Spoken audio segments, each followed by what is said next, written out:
Hello everyone, good morning. Assalamualaikum warahmatullahi wabarakatuh. How are you doing this morning? I hope you're great, yeah? Okay, now, in this lovely morning, I would like to thank to Allah for letting me making this video, okay, for the third times because, I have an assignment, I have duty, to the point that I can't attend to your class. Okay, as usual, before we start, we pray together by saying Basmalah. Bismillahirrahmanirrahim. All right, very nice. So today's lesson is science. Okay, and I want you to prepare your science book. I mean your learner's book. Okay, and please open your book unit 4. Okay, as you know, today we are not going to add new topics because actually we have finished all of the topics in the book. Yeah, we have reached the last unit of the science learners book. Jadi hari ini kita nggak akan nambah materi baru. Kita akan di sini membahas kembali materi-materi sebelumnya, ya teman-teman ya. Mengingat itu adalah bagian dari kisi-kisi yang nanti akan kalian temukan di ujian atau final exam ya pekan pekan depan. Jadi untuk final exam ini kisi-kisinya adalah dari bab 6 atau unit 4 until unit 6. Jadi dari unit 4 sampai unit 6. Nah, unit 4 ini sebetulnya kita membahas tentang apa sih? Do you still remember what we discussed few months ago on unit 4? Masih ingat? Okay, I hope you still remember ya. Okay. Jadi kita bahas tentang yang namanya human sense. Oke, perhatikan layar kalian ya. Human sense, kita masih ingat ya, kita akan bahas secara cepat saja gitu, karena udah banyak materi yang nanti akan kita review. Human sense atau in Indonesia we call it indra ya, indra manusia. Indra manusia terdiri atas 5. Yang pertama smell atau penciuman, indra penciuman, the sense of hearing, indra pendengaran, the sense of sight, indra penglihatan, the sense of taste, indra perasa. Ini harusnya gambarnya bukan bibir ya teman-teman ya, tapi lidah. Oke, and the last but not least is the sense of touch, yaitu adalah indra peraba. Nah, kayak indra peraba. Nah, sebagai indra penciuman kita punya hidung, indra pendengaran kita punya telinga, alat untuk menggunakan indra penglihatan kita punya mata, dan juga untuk pengecap kita punya lidah gitu ya, dan juga kulit ya, indra peraba gitu, indra peraba. Itu ada 5 senses atau 5 indra yang manusia punya. Katanya manusia punya indera keenam, tapi wallahu alam. Siapa yang tahu apa itu indera keenam? Oke. Let's move on. Okay, our senses work together with the brain. They get information about the world we live in, where we are and what we are doing. Jadi apa? Uh, indera kita itu mereka bekerja secara bersama-sama ya. Mereka bekerja bersama-sama bersamaan juga dengan otak kita. Mereka semua terhubung kepada otak kita. They get information about the world we live in. Mereka nanti mendapatkan informasi tentang dunia yang sekarang kita tinggali, di mana kita dan juga apa yang kita lakukan. Ya, apa yang kita lakukan. Jadi dengan adanya indera tersebut, kita bisa mengetahui nih teman-teman sekitar kita. Mata misalnya mengetahui seperti apa bumi ini. Ya, warna apa aja, apa yang terjadi. Hidung bisa mengetahui di sini tuh suasana seperti apa, baunya seperti apa gitu ya. Enak atau enggak. Lidah mengetahui gimana rasa-rasanya buah-buahan, gimana rasanya makanan pedas gitu. Dan juga tangan, gimana tekstur itu sih, apakah kasar, apakah halus, dan telinga itu kita bisa mengetahui apa yang sedang terjadi, bunyi-bunyi apa aja menunjukkan apa gitu. Jadi dengan bantuan ini kita bisa tinggal di bumi ini, teman-teman. Bayangkan kalau salah satu aja kita nggak ada, gitu ya. Maka kita harus terus bersyukur, alhamdulillah, karena Allah Taala Allah has given us countless blessing, okay, in terms of human senses, okay, dalam hal ini ya, human senses atau indra yang kita punya. Until now, do you remember how many senses we have and what are they? Okay, let's next. Okay, let's skip it.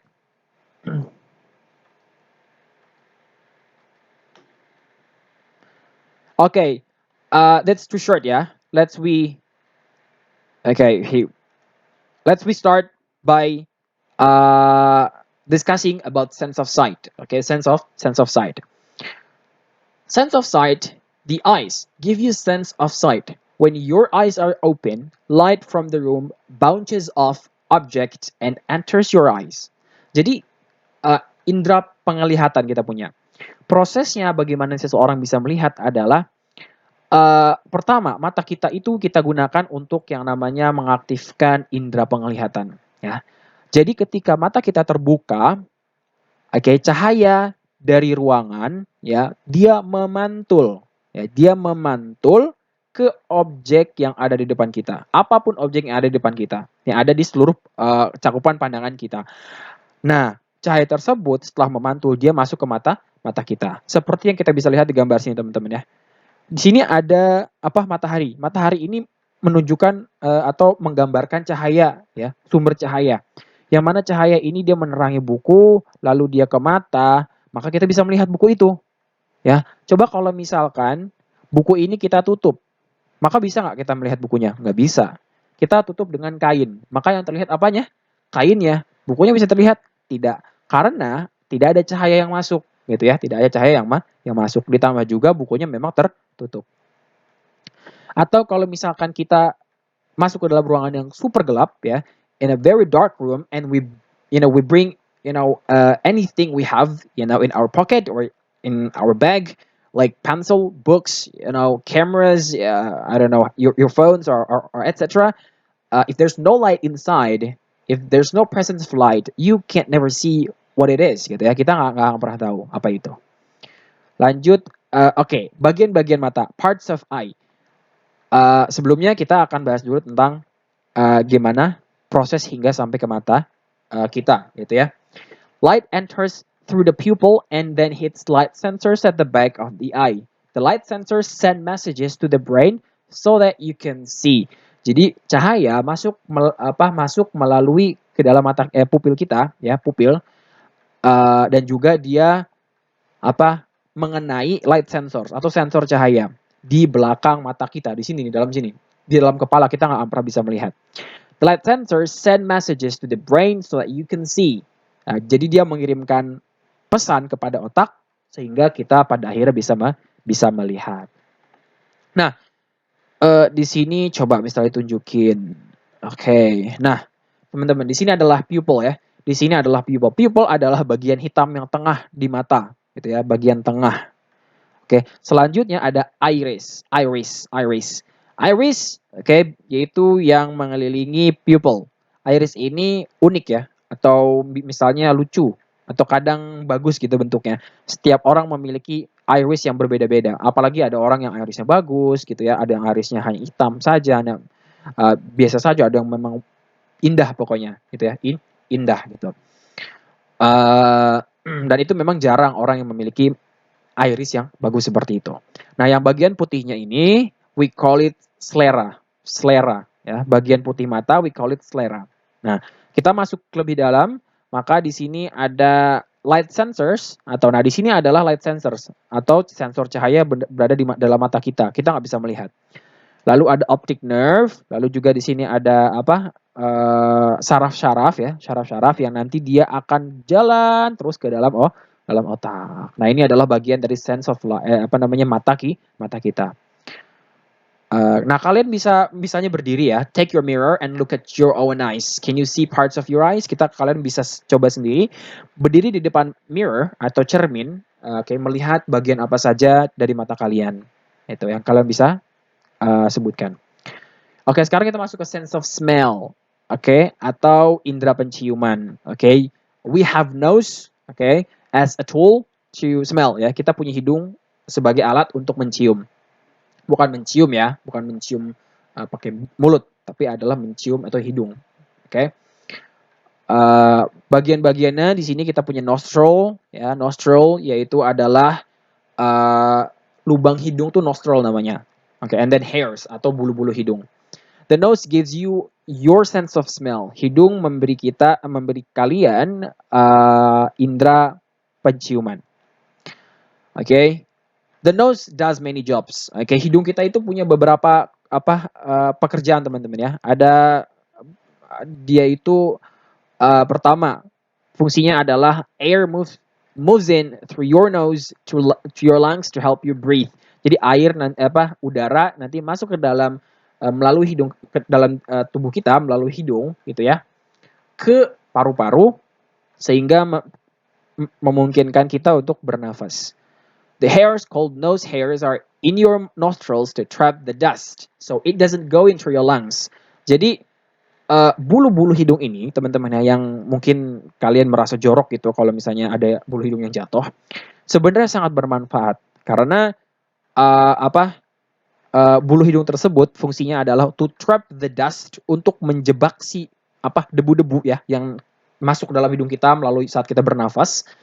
Jadi it doesn't go into your lungs. Jadi itu nggak masuk ke dalam paru-paru kita, gitu ya. Kalau misalkan tidak punya bulu hidung, maka nantinya debu akan masuk ke dalam paru-paru kita dan mungkin kita akan merasa sakit gitu ya, atau penyakit apa yang timbul gitu dari hal tersebut. Your nose warms the air you breathe in before it goes to your lungs. Jadi hidung kita itu juga berfungsi sebagai penghangat dari udara yang nanti masuk ke dalam hidung kita gitu. Dan juga hingga sampai paru-paru. It makes mucus to keep your nose moist and also to trap dust. Mucus atau lendir, ya teman-teman ya, lendir, ingus lah kurang lebih gitu. Fungsinya adalah agar hidung kita itu tetap lembab ya, dan juga sama seperti sama seperti hairs juga untuk menjebak dust atau debu gitu. It can also sense differences in smells. Smells can be strong or less strong, and pleasant or unpleasant.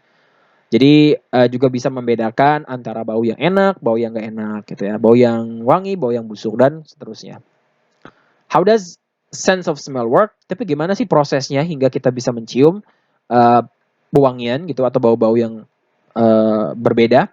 The tiny particles from the materials travel through the air and into your nose. Jadi ada sebuah partikel kecil gitu ya teman-teman ya, dari bahan-bahan apapun seperti misalnya makanan lah dan sebagainya, atau misalnya apapun, material apapun itu ya, yang nantinya dia akan bergerak ya, masuk bergerak yang dibawa oleh udara dan masuk ke dalam hidung kita ya. Lalu di situ smell sensors atau sensor penciuman kita yang berletaknya ada dalam hidung, dia memberikan informasi about the particles through the nerves to your brain melalui syaraf kita lalu ke otak kita. Jadi seperti itu prosesnya. Jadi saat kita misalnya ada makanan nih, ada asap nih, sebenarnya itu ada partikel-partikel kecil. Nah, kita bisa melihat di mana dia masuk ke hidung kalian, maka nanti ditangkap oleh smell sensors lalu dikirim pesannya ke otak kita. Itu adalah sense of smell.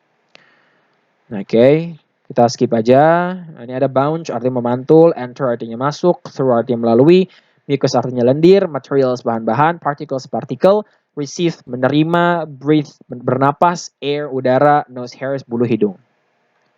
Oke, kita simpan. Sekarang kita lanjut ke sense of touch. The skin gives us our sense of touch. It is the largest organ of the body and is very sensitive. Kulit itu alat untuk indera peraba ya. Jadi itu adalah organ yang paling besar di seluruh tubuh kita karena kita bisa melihat dari ujung kepala hingga ujung kaki ada kulitnya ya, ada kulitnya. Dan dia itu sangat sensitif. The skin sends messages to the brain so that we feel touch. Kulit memberikan pesan ya kepada otak sehingga kita akhirnya bisa merasakan sentuhan. Bisa juga kita merasakan temperatur, suhu atau ya, dan juga pain, rasa sakit. Some parts of the skin are more sensitive than the others. Your fingers are one of the most sensitive one. Jadi jari kita itu sangat sensitif. Kulit itu sangat sensitif ya, sangat sensitif. Terutama jari kita. Jari kita itu adalah salah satu bagian tubuh yang sangat sensitif dari semua bagian tubuh kita gitu. Kita bisa melihat gambar di sini, misalnya kita bisa merasakan touch, sentuhan. Nah, seorang ibu misalnya menyentuh anak bayinya, lalu ada air yang mendidih. Kalau kalian jangan coba di rumah ya. Kalau misalnya kalian sentuh tangan kalian di panci yang mendidih, maka kalian akan merasakan panas. Atau menempelkan tangan kita di es batu, maka kita akan merasakan dingin. Atau misalnya kita nggak sengaja lagi misalnya memukul memukul paku dengan palu kita, tiba-tiba kena tangan kita merasa sakit gitu. Nah, maka itu adalah efek ya dari sense of touch gitu. Nah, every person has a set of fingerprints that are unique. Until now, scientists don't know why humans have fingerprints. Jadi setiap orang pasti punya yang namanya fingerprints atau sidik jari ya, sidik jari. Zaman sekarang HP sekarang itu sudah pakai sidik jari teman-teman kalau untuk buka kuncinya ya. Jadi kalian harus tempelkan jari kalian tuh di belakang ada sensor yang bulat. Maka nanti kita bisa membuka kunci tanpa harus masukin kode atau password gitu. Nah, setiap orang itu punya fingerprints yang berbeda-beda gitu ya teman-teman ya. Jadi kalau misalnya uh, orang yang A dengan orang yang B pasti beda, orang yang B dengan C pasti berbeda. Bahkan dari seluruh manusia yang ada di muka bumi ini, miliaran manusia, mereka punya fingerprints yang pasti berbeda-beda. Maka dari itu polisi bisa mencari tahu siapa pelaku kejahatan hanya dengan mengetahui fingerprints-nya aja. Jadi kalau misalnya ada pencuri misalnya menyentuh barang, pek gitu ya. Nah, maka nanti di barang tersebut nanti ada bekas-bekas fingerprints-nya dia. Polisi tinggal mengambil saja fingerprints-nya dia, nanti tinggal diteliti deh kira-kira ini fingerprints punya siapa. Pasti nanti ketemu siapa pelakunya. Karena setiap orang punya yang berbeda-beda, nggak mungkin ada yang sama gitu ya. Types of fingerprints. Most fingerprints have patterns that are arches and loops, other might rolls gitu ya.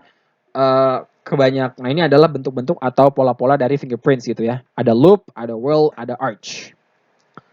Sense of taste atau indera pengecap, yaitu adalah lidah, our tongue. The sense of taste is connected to the tongue and the brain.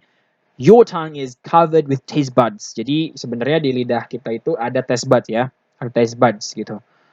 Nah dialah yang berperan sebagai sense of taste itu, gitu ya. Dia adalah yang berperan sebagai pengecap, gitu ya, pengecap atau merasakan rasa.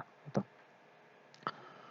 Taste buds, nah ini adalah bagian-bagiannya, ya. Sweet atau manis, yaitu yang berperan adalah taste bud bagian depan, yaitu lidah bagian depan, ya, lidah bagian depan.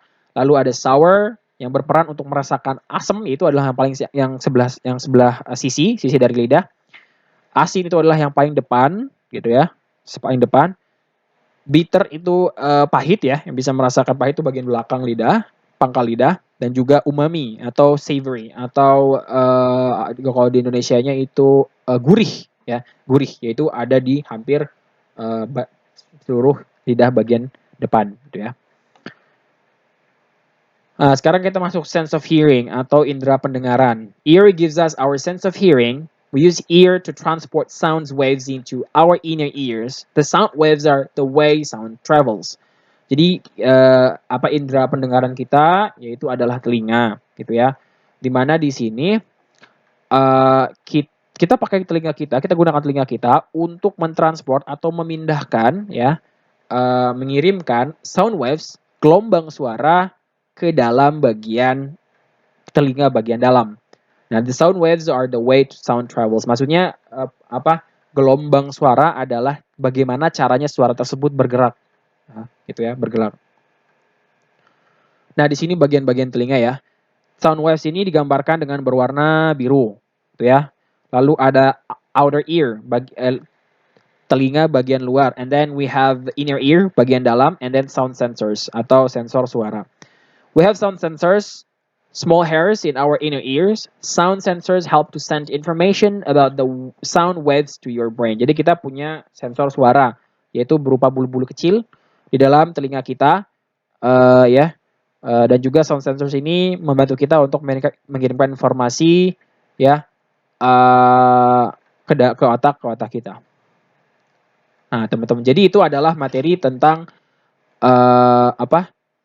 sense, gitu ya. Sekarang kita akan coba lanjut ke materi selanjutnya di unit ke-5 or unit 5. Oke, kita barusan sudah bahas tentang yang namanya human senses ya. Let's move on to material property. Itu yang ada di unit 5 atau property ciri-ciri bahan atau material property. Do you know what this is? Ini adalah table ya. But what is it made of? Terbuat dari apa sih? Nah, dia terbuat dari wood atau kayu.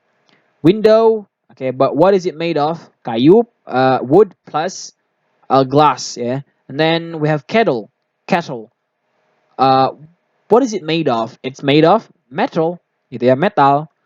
Material, wood. Nah, material kita punya beberapa, yaitu ada wood, ada glass, ada water, ada metal, ada stone, ada fabric, kain, ya, ada juga rubber. Oke, kita ulang ya. Ada wood, kayu, glass itu apa? Kaca. Water kita punya air, metal kita punya metal, stone kita punya batu, fabric yaitu adalah kain, dan juga rubber atau karet, gitu ya. Material has property. Property is what a material can do, how it behaves, looks, and feels like. Jadi material itu pasti punya ciri-ciri, teman-teman, punya karakteristik atau ciri khas, gitu ya. Punya ciri khas. Misalnya di sini, di gambar sini ada soft. Soft itu artinya adalah lembut, ya, lembut, gitu ya, lembut. Tidak keras. Transparent. Transparent itu artinya adalah bisa terlihat, ya, kita transparan, bisa tembus cahaya. Sorry. Flexible itu kita fleksibel, ya. Hard dan juga hard itu keras. Contohnya hard ini ada wood, ada metal, ada plastic, ada stone. Lalu transparent ada ice, misalnya ada plastic, ada water. Soft ada rubber, ada leather. Flexible ada paper, ada juga plastic, ada juga rubber, gitu. Nah, ini dia ya gambar jelasnya. Hard artinya keras, ya, hard artinya keras. Jadi ini nggak mungkin ya kalian aduk dengan tangan kalian, karena pasti sakit dengan tangan kalian. Dia keras, gitu. Transparent itu adalah tembus cahaya. Jadi kalau kalian arahkan cahaya, maka dia akan tembus, ya, ke sisi yang ke sisi yang sebelahnya. Lalu flexible artinya dia ketika direnggangkan, maka dia bisa kembali seperti semula, ya. Atau maksudnya fleksibel juga bisa dilipat, bisa bisa digulung tanpa dia merusak, gitu, tanpa dia merusak atau menghancurkan dari seluruh material tersebut. Soft artinya lembut, gitu ya, tidak keras, mesti nyoy-nyoy, gitu ya. Nah, soft. Oke. Kita sampai sini dulu ya. Kita akan coba cari kembali lebih dalam lagi tentang material property. Nah, kita bahas lagi tentang absorbent and waterproof material. Ini pernah kita bahas juga ya. Yang kalian diminta untuk Mister minta kalian untuk buatkan video, maka itu tentang absorbent material and waterproof material. Jadi absorbent material artinya adalah material that can take in and hold onto liquid. Jadi material yang dia tuh bisa menyerap air, yang bisa mengambil air lalu menyimpan di dalam tersebut, di dalam si bahan tersebut, di material tersebut. Kalau kita remas, maka dia akan keluar airnya, itu ya. Selanjutnya, misalnya contoh sponge. Sponge dia itu termasuk absorbent material. Kita lihat saat dia disiram oleh air, tuh dia mengembung kan? Dia mengembung. Karena airnya itu langsung terperangkap di dalam si sponge-nya ini, gitu ya. Nah, cotton wool, oke. Atau misalnya kapas, oke. Paper towel. Paper, kertas termasuk, dan itu dia. Itu adalah absorbent material. Now, waterproof materials do not let water pass through them. They repel liquid. Nah, waterproof material itu artinya adalah benda-benda yang tidak justru bisa di take in, atau air tidak bisa lewat ke dalamnya, atau tidak bisa masuk ke dalamnya, gitu ya. Jadi dia langsung diarahkan, langsung dia diusir airnya, jadi repel, gitu. Contoh seperti misalnya raincoat. Misalnya kita gunakan agar kita nggak kebasahan. Kalau kita lagi berjalan kemana-mana, lagi hujan, maka kita gunakan jas hujan. Plastic bottle, ya, karena dia bisa digunakan untuk menampung air. Kalau misalnya dia tembus, maka nanti tumpah, gitu ya. Coins termasuk, dan juga umbrella, gloves, gitu ya, dan seterusnya. Nah, itu dia adalah absorbent and waterproof material.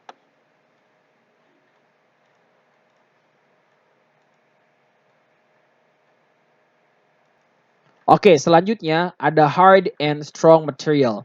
Kita punya hard and strong material atau material yang keras, ya, yang keras, oke, dan juga kuat. Hard materials. Hard materials are generally strong materials. Jadi materials yang keras biasanya dia kuat. We measure hardness and strength in different ways. Kita bisa mengukur kekerasan dan juga kekuatan dari si material tersebut dengan cara yang berbeda-beda. Oke, measure hardness, cara mengukur kekerasan. Hard materials such as metal do not scratch. Dia tuh nggak scratch ya, atau misalnya scratch itu artinya adalah seperti tergores ya, or dent, mark easily. Okay, soft materials such as chocolate are easy to scratch and dent. Nah, kalau coklat malah kebalikan ya, dia tuh mudah kalau kita cakar maka dia nanti akan berbekas gitu, seperti yang ada di gambar seperti ini. Itu adalah berarti yang dicakar ini adalah tidak memiliki tidak hard ya, isn't hard, the material isn't hard gitu, dan dia scratch tuh, dan juga memiliki bekas. Nah, contoh seperti misalnya ini ya, iron. Iron itu dia keras, hard material. Coklat itu adalah soft material.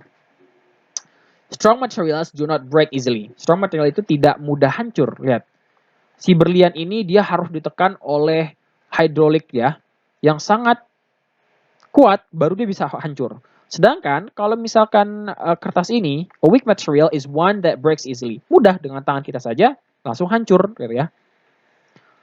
Did you know diamonds are the hardest material on the planet? The word diamond comes from the Greek word meaning unbreakable. Jadi material paling keras di bumi itu adalah berlian, gitu ya, berlian. Nah, ini adalah vocabularies yang bisa kalian pelajari. Oke, nah itu dia tentang hard and strong material. Nah, sekarang kita lanjut ke reflective material atau material yang dia bisa memantulkan cahaya. Reflective material. Reflection is when light bounces off an object. Reflective material is a material that is able to reflect incoming light. Jadi reflection atau pantulan adalah ketika cahaya tersebut dia memantul, memantul di objek. Reflective material atau bahan-bahan yang dia tuh bisa memantul is a material that is able to reflect incoming light, atau bahan-bahan yang dia tuh bisa memantulkan cahaya. Ya. Nah, ini adalah gambarnya. Jadi cahaya matahari dia menerangi seperti cermin ya. Lalu dia pantulkan ke tembok. Shiny objects are usually reflective. Nah, biasanya benda-benda yang shiny atau berkilau, dia itu pasti biasanya itu dia itu reflektif atau bisa memantulkan cahaya, seperti diamond misalnya. Terus kitchen set ya, aluminium seperti ini ya. Dan juga cermin. Nah, karena mereka berkilau, maka dia nanti bisa memantulkan cahaya. In the contrary, dull objects are not shiny and are not reflective as well. Jadi kebalikan dari reflektif, kebalikan dari shiny itu adalah dull. Dull itu artinya ya kusam gitu ya, tidak berkilau gitu. Maka dia tidak bisa memantulkan cahaya. Seperti misalnya batu, itu patung, maksudnya batu ya, kayu gitu. Nah, dan seterusnya.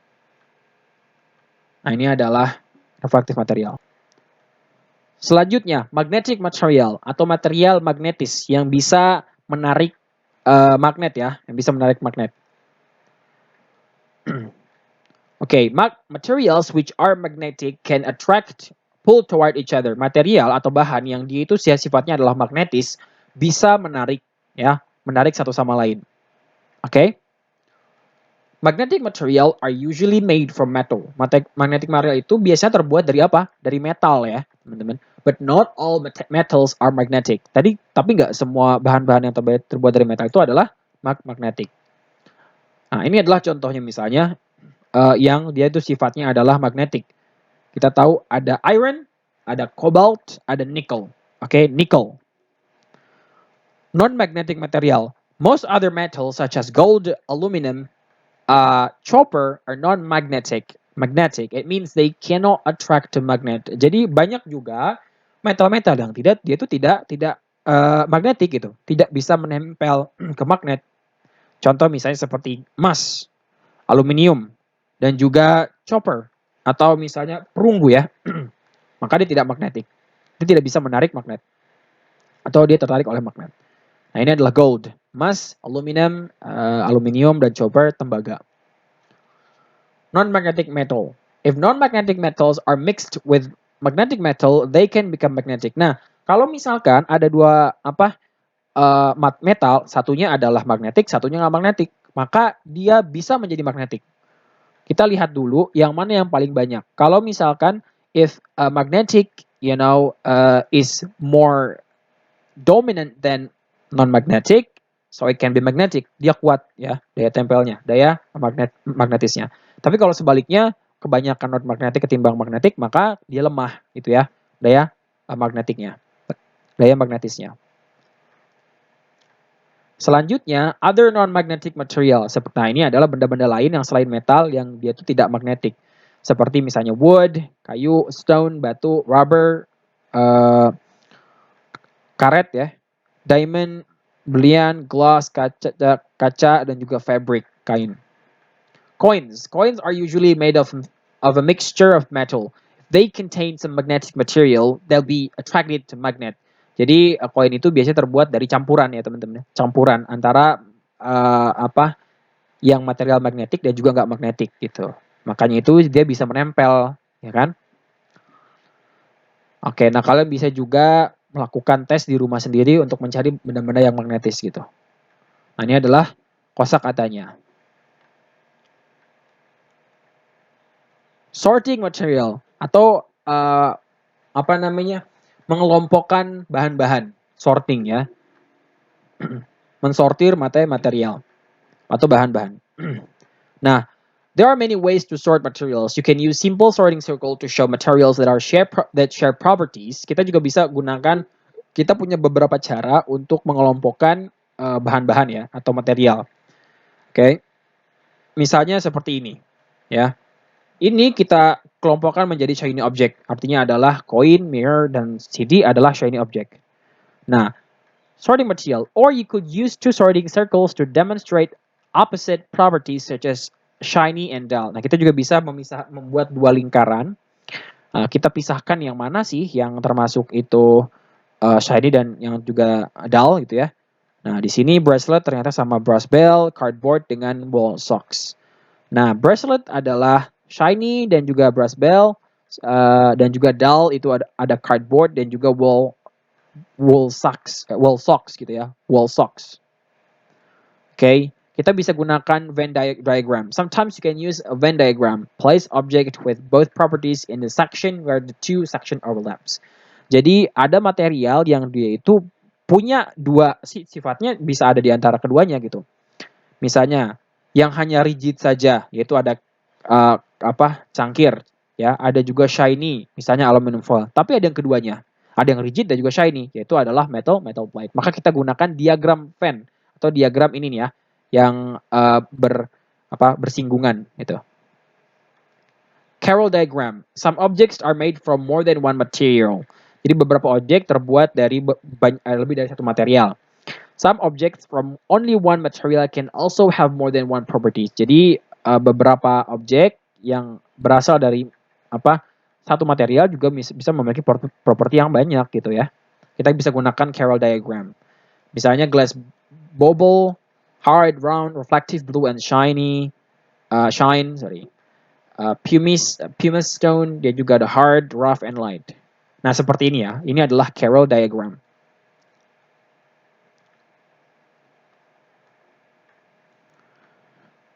Oke, kita memasuki materi terakhir di unit kelima ini, yaitu about materials for purpose. Jadi, fungsi-fungsi atau fungsi-fungsi dari material tersebut, ya, yang kita gunakan untuk sehari-hari misalnya. Nah, materials have different properties. We choose them for different purposes. Material itu punya berbeda-beda ya teman-teman, propertinya. Ciri-ciri itu beda-beda. Dan kita memilih tersebut dengan juga fungsi yang berbeda-beda, ya. Glass window and one made of cardboard do not have the same properties. Cardboard window will not let in light and will become soggy when it rains. Jadi tentu saja jendela terbuat dari kaca ya jauh lebih berguna ketimbang terbuat dari cardboard atau terbuat dari kardus. Kenapa? Ya karena percuma. Kalau misalkan ada air yang tumpah atau misalnya ada hujan, maka yang glass window dia akan aman, tidak akan tembus.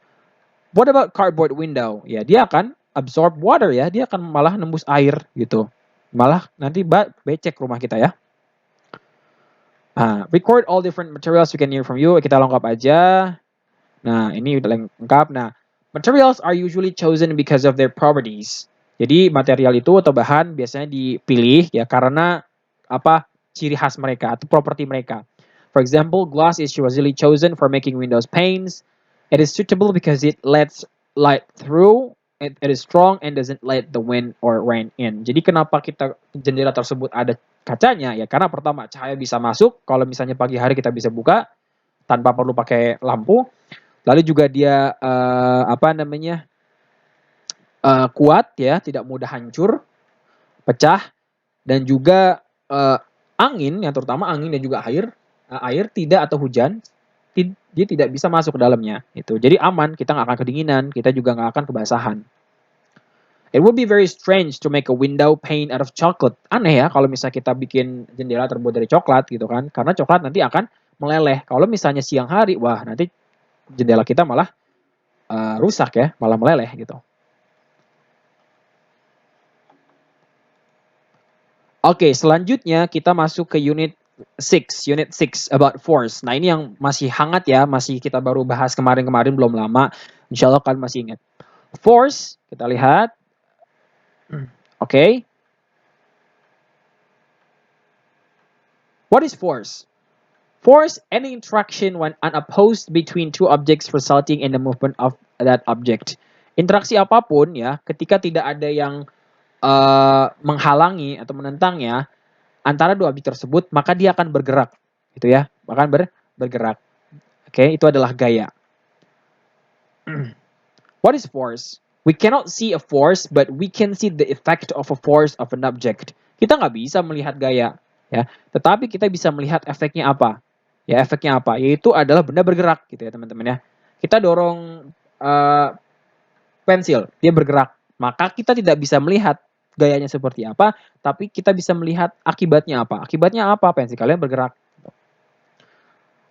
Force ada dua jenis, oke? Ada push, ada pull, oke? For a push or pull, there must be two objects. Harus ada dua objek ya, untuk kita bisa melihat gaya dorong dan juga gaya tarik. Oke?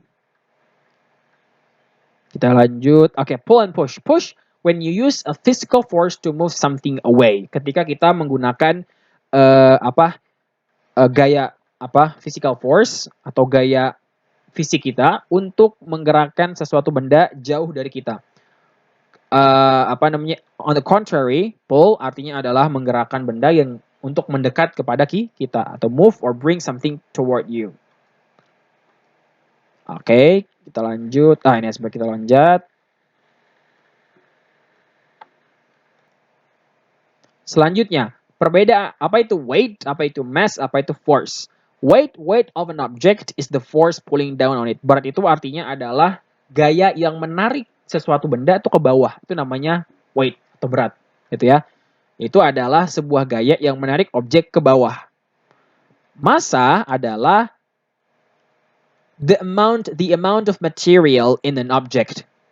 Massa itu adalah ya berapa banyak material tersebut yang ada di dalam objek gitu, teman-teman. Jadi kalau kita menimbang badan, maka yang kita timbang adalah massa badan kita, bukan berat kita. Kalau kita ingin menimbang berat kita, maka kita harus digantung dulu. Nah, baru nanti kita timbang berat kita berapa, weight kita berapa. Nah, weight itu kita menggunakan Newton sebagai satuannya, dan juga mass kita gunakan gram or kilogram sebagai satuannya. Nah, ini ya artinya. Oke, kita lanjut force yang part 2. Nah, ini masih ingat kan apa itu force? Force itu is a push or pull, it makes something speed up, slow down, or change directions. Atau gaya itu adalah bisa gaya dorong atau gaya tarik yang mana menyebabkan benda tersebut bergerak cepat, melambat, atau dia berubah arah. Gitu. Motion is the change of positions of an object. Motion itu adalah gerakan ya, perubahan atau pergantian posisi benda. Masih ingat apa aja dua kind of forces? Ada push or pull. Oke. Perbedaan weight dengan mass. Mass is how much matter an object contains. Mass itu adalah berapa banyak materi atau bahan-bahan ya dari benda tersebut. Sedangkan weight itu adalah force exerted on mass by gravity, yaitu adalah gaya yang menarik benda ke bawah. Oke, oleh gravitasi. Oke, how to measure weight. Nah, kita gunakan force meter untuk mengukur weight atau force. Ya, kita mengukur force, kita bisa menggunakan weight atau kita bisa menggunakan force meter untuk mengukur mengukur weight dan juga force. Ini bagian-bagiannya.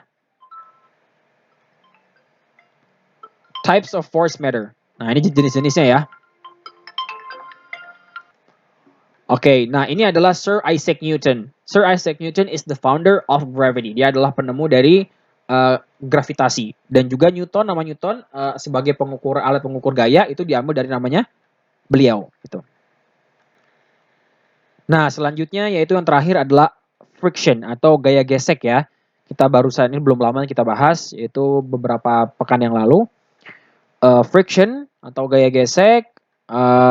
Kita lanjut. Okay, starting object moving ya. When an object moves or change direction, forces are working. Most forces are invincible. So when we show them using arrows can show the direction and size of force. Nah, karena gaya itu tidak bisa terlihat, maka kita biasanya menggunakan kemana arah gaya tersebut membawa si benda atau mendorong si benda, gitu ya. Lanjut. Okay. Nah, stopping object moving. Okay. When two surfaces rub together, an invincible force stops them from moving easily. Ketika ada dua benda tersebut bergesekan, maka ada yang namanya gaya yang tidak kita bisa lihat, dia menyebabkan benda tersebut bergerak berhenti atau melambat ya. Kita sebutnya dengan friction atau gaya gesek.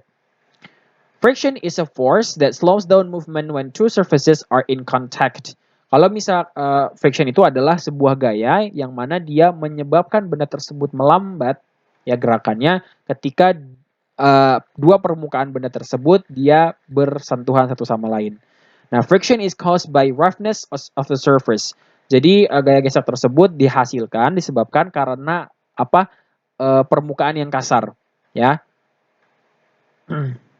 Surfaces of frictions. When things slide easily, the surfaces are smooth. Kalau misalkan ada benda yang dia tuh licin, ya,